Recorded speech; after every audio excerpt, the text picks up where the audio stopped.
Hello, brothers and sisters. Welcome back once again to the last dispensation. You're living in it. That is the last dispensation. I am your host, Troy. I just had a really good session with Palmer, and you guys probably saw it. And if you didn't, that was the video I did just before this one. It was a Zoom interview with Scott Palmer, and you can find him under Watcher Palmer on YouTube. And there was a couple things that we hit on briefly that I would like to expand on, if I may. Uh, we talked about reminiscing. We talked about pride cycles and how that connected with why we reminisce about the past. And the parts of the past that we reminisce about is the good generations before us. I don't think we too often reminisce about the wicked part or the destructive part. I'm sure there are good things that we can find to remember about the 1930s if we lived during the Depression, which happened right after the most prosperous part of the 20th century, which was the roaring 20s. Maybe it wasn't well, I would say uh, the 50s, the 20s, and the 80s. But it's interesting how 20, 30, 40, 50, 50, 60, 70, 80, those three generations were spread apart almost evenly like that. But the bad, negative things we don't long for. I want to talk about the greatest generation before I talk about why I'm talking about the greatest generation and why I'm talking about reminiscing about the past. And so, the greatest generation that I mentioned, I was somewhat raised by grandparents, especially the man over here, because my grandmother was a lot younger than my grandfather.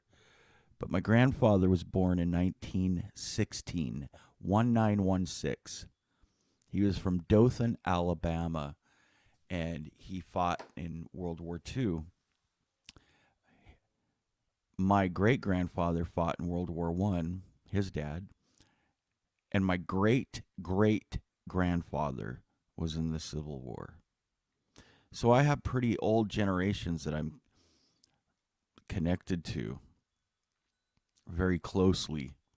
It goes boom, boom. My mom, my grandpa, my great grandpa, and then the Civil War. Bam, bam, bam, bam, bam. But I was raised by this man. He was like my father. I mean, I had my father and mother in my life, but they were young. They were very young. They were part of that second boomer generation. Uh, I was born in 1971, and I was they out of wedlock. My parents were teenagers. So my grandfather uh, was very influential in my life because they helped raise me. So he was part of the greatest generation. And that refers to the generation in the United States that came of age during the Great Depression. So if he was born in 1916, he was 20 years old in 1936. And the Depression happened right after, like I said earlier, a very prosperous time, which was the Roaring Twenties. And the Roaring Twenties was, and if I'm rambling, I'm sorry, just enjoy the ride. Please enjoy the ride. The 20s, the Roaring Twenties was from 1920 to 1929, and then the stock market crashed. It was we've heard about Wall Street and what was that called? Black Tuesday? I can't remember. Okay, so and then the Depression came. So the Depression was for another 10 years. And it was like complete opposites of each other as far as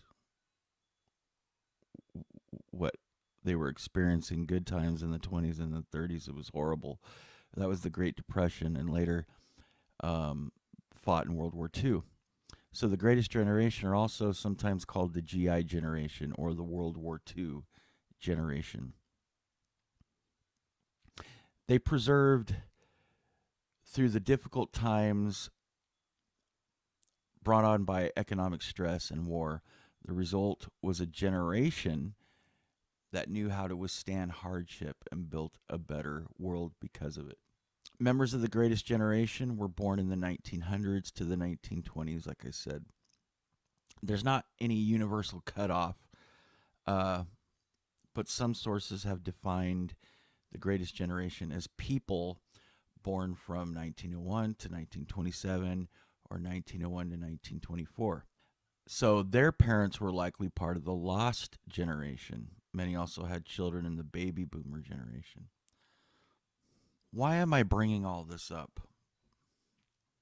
Because lately, like I said in my other video, I have been, talk about the spirit of Elijah. This, and the spirit of Elijah, by definition, is the Holy Ghost directing and influencing and guiding members of the church to participate in family history and temple work, right? What is the spirit of Elijah? After Elijah's return, interest in family history began to accelerate around the world. So the spirit of Elijah is, remember, Elijah appeared to the prophet Joseph Smith, and it is genealogy. It is temple work. Sorry, my neighbor's being really loud right now. He likes to pull up in his car playing his stereo really loud. I'm sure a lot of you understand that. And now he's singing outside. Anyway, so after Elijah's return, interest in family history accelerated. Faithful members of this dispensation, when they depart from mortal life, we continue our labors in the preaching of the gospel in the spirit world. So that's also part of the spirit of Elijah. In the spirit world to our kindred dead. But it's much more than that, brothers and sisters. It's much more than that, because it has to begin with an exhilaration and an excitement for the work of the Lord, for connecting. It's about making connections with our dead ancestors, about making connections with the past, about what I'm talking about reminiscing, like I talked about before. You can read throughout the scriptures, even in the Book of Mormon, how the prophets reminisce about their past, the righteous past. It's emotional, making connections emotionally, spiritually, psychologically, and even physical connections with our departed kindred dead. And I think that's what's going on with me. And it might be going on with you. So it's not just doing temple work, but that's where it has to ultimately lead to. They need their work done. We're going to have the whole millennium to do it, but it's got to start now. Why? Because you might be thinking, there's billions and billions of people lived on the earth. Why are we so urgent about doing just a little bit of work that we've done since the prophet Joseph Smith, and since we built the first temple, since Elijah returned? We've barely scratched the surface, because it's got to get done. And we've been told that the more work we do for our ancestors, the more power that they receive over there. Think about it. They can't help us over here if they're not helped over there. We need to give them keys. We need to free up things over there, give them more momentum, more power, and they get that through the priesthood. They get that through the blessings of the ordinances that are done for them by proxy. Then they can help us. You see, it's not just us doing some charitable thing for them and getting their work done so that they could be happy over there. They have power to help us while we're here. And then we're going to have the millennium to do it. So back to the greatest generation. Why are they called the greatest generation? Um, the greatest generation got its name from a book, The Greatest Generation, written by Tom Brokaw, a journalist. If you guys remember Tom Brokaw for NBC. In his book, Brokaw explores the stories and characteristics of this generation. The book expresses the belief that this generation is the greatest ever produced by society. In particular, Brokaw admired their desire to do the right thing, as I do. I'm binge watching things. Uh, I'm not saying all the things that the people that I'm reminiscing about in their personal lives were great, but along with prophets and apostles of old, and I'm not just talking about the standard work prophets, but even prophets and apostles in the 20th century and in the 19th century. We reminisce about those.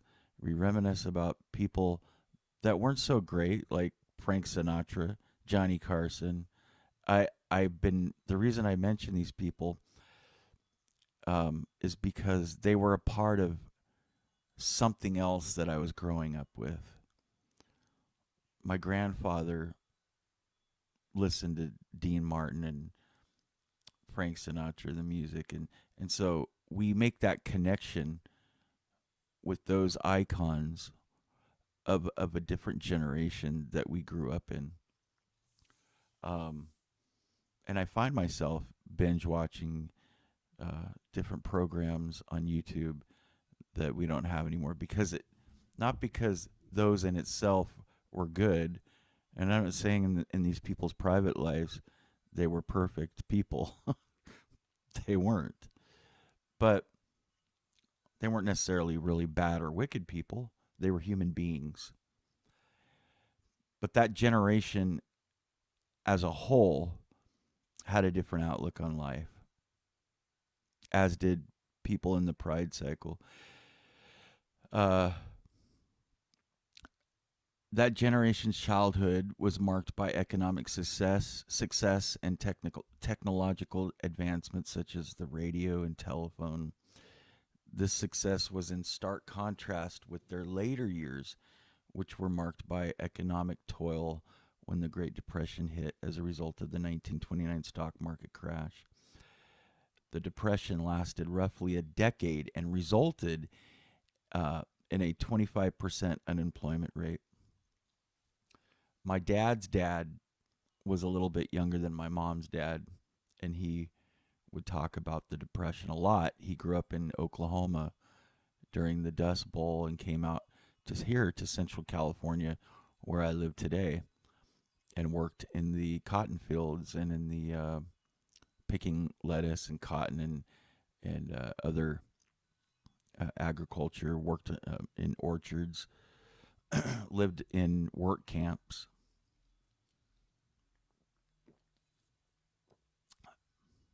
In the wake of Pearl Harbor, millions of men enlisted to defend and fight for their country. In their absence, women rose to the occasion to support their country and their families by working in factories and elsewhere. Everyone involved is still remembered for their bravery and sacrifice. After facing the struggles brought on by war and struggling economically, the veterans who returned home and their families rebuilt their communities and the economy. It sounds very similar to the Pride cycle, right? That this is the beginning of it. Except in the Book of Mormon, they had the gospel. It spoke of a smaller communities, very much smaller, that had also the gospel, and they were a righteous people. in many ways, even though the gospel wasn't huge during this time, there were good Christians that and other people of other faiths, people that believed in America and the Constitution and in freedom. That's why we call it the greatest generation as well. Um,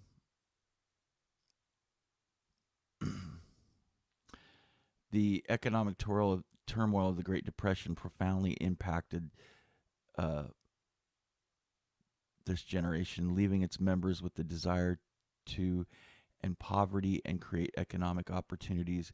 As a result of their drive, this generation is recognized for this success in later years. In part, a result of the Great Depression and World War II, this generation developed great resilience in surviving hardship and solving problems. Personality, personal responsibility. These are some of the tenets of these people that lived during this generation. And this man right here in my life, who passed away in the 80s, he died pretty young. He wasn't even 70 years old yet. He had some lung problems because he didn't keep the word of wisdom. He was a convert, was never active in church. I don't even think he became an elder. But he taught me a lot, and he had a lot of love, and he was a good man. So one of the tenets is personal responsibility. That generation, the harsh reality of the Great Depression, forced many to a higher standard of personal responsibility, even as children. Humility. The Great Depression fostered modesty and humility in many of those who lived through scarcity. Work ethic. Hard work enabled survival during both the Depression and the war. Many jobs at the time were physically demanding with long hours. That's when children worked long hours to help meet the needs of their family economically. There were no labor laws. There might have been a few, but very little labor laws in protecting children. Children would get stuck in these workhouses and factories working 12 hours a day. Frugality, saving every penny and every scrap, helped families survive through times of shortage. Use it up, fix it up, make it do, or do without. Or, in other words, I've heard the words use it up, wear it out, make it do, or do without. That was a motto of the time. If someone had a pair of shoes, uh, they didn't just get a new pair of shoes if they were getting old. They had to have holes in their shoes before they would get a new pair of shoes. Commitment. One job or one marriage often lasted an entire lifetime. People believed in the institution of marriage. You just didn't divorce because you had irreconcilable differences. Which reminds me of a movie when I was young called Irreconcilable Differences. Um, and also, oh goodness, what was the name? Oh, Kramer versus Kramer. In the 70s, that's when people were starting to get the divorce rate started skyrocketing in the 70s. And there were movies about it where people divorced over some of the stupidest things. Integrity. People valued honesty and trustworthiness. Values fostered by the need to rely on one another. Self-sacrifice. Millions sacrificed to defend their country or support the war effort from home.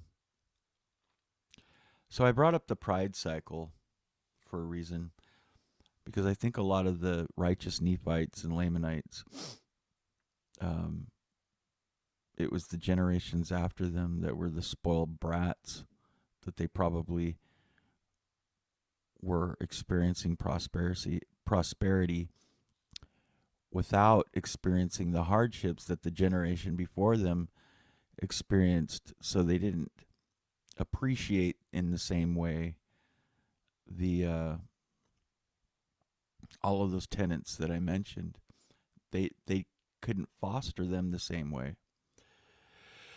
So it's harder for the next generations that live in prosperity and aren't living in war and aren't living in bad times, and where they have to sacrifice, where they have to have good work ethics, where they have to make commitments and keep commitments and personal responsibility for them to be righteous. The pride cycle goes basically as follows: you have blessing and prosperity, then pride and sin because of the easiness of life, which leads to chastening so that the people might remember the Lord, which should bring about humility and repentance. Brothers and sisters, like I said, the spirit of Elijah, there's nothing wrong with reminiscing about the past. I have to admit, though, I got too reminiscent about it to where I start getting bitter about the present, and I can't do that. Um, I mentioned the generations. You have, and these are just the 20th century up into the 21st century. We've been here, I believe, for thousands of years. I do not believe that's just that's where I'm coming from. There's many people that believe we've been here for millions of years, but that's not what I see in the Doctrine and Covenants, where Joseph Smith received the revelation about the different dispensations, basically, or the different the 1,000-year periods. I believe we've only been here 6,000 years, and the Bible proves that we've only been here 6,000 years. Uh, so I know there's been many generations, and the world has been through many different things besides the last only 200 years. So no, so I know, so but I get it. But I've only been alive 50 years, almost 51 years. So I think it's normal to uh, connect everything with where you're at, how you've lived, how your parents have lived, and how your grandparents lived. I think that's normal. I think that's normal. So,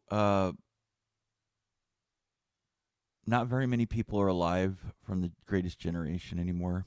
Most surviving members of the greatest generation would be over 100 years old or centenarians. Roughly 75,000 and 90,000 centenarians are alive in the United States, and an estimated 343,000 are still living worldwide. Plus, the youngest members of the greatest generation would be in their 90s.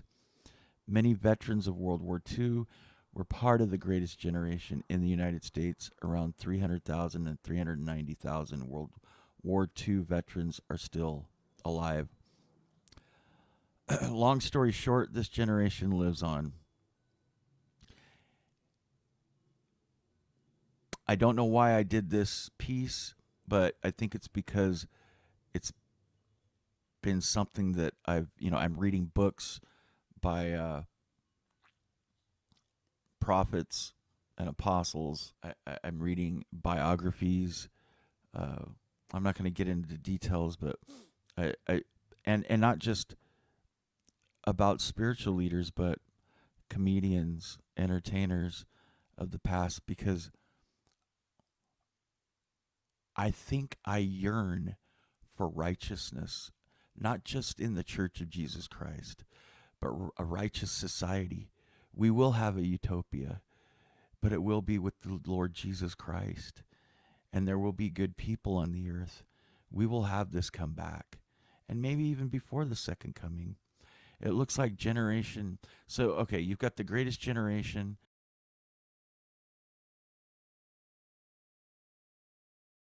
Then you've got the boomers, boomers 1 and 2. You've got Generation X, which is me, then then millennials, and then Generation Z. It looks like this new generation are pretty conservative. Uh, Long story short, this generation lives on. Keep their stories alive by participating in the spirit of Elijah, preserving the memories and photos of loved ones, like I've shown you. Read their journals.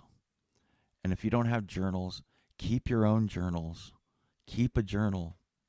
It's important for the generations that come after you. And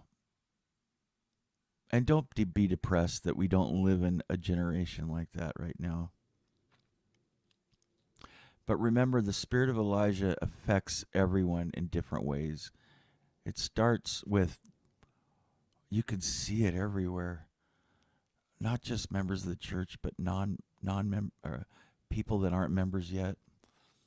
Everyone has that spirit, and it affects them in different ways, like a bug. We are yearning for something that we don't have now. Anyway, that's it.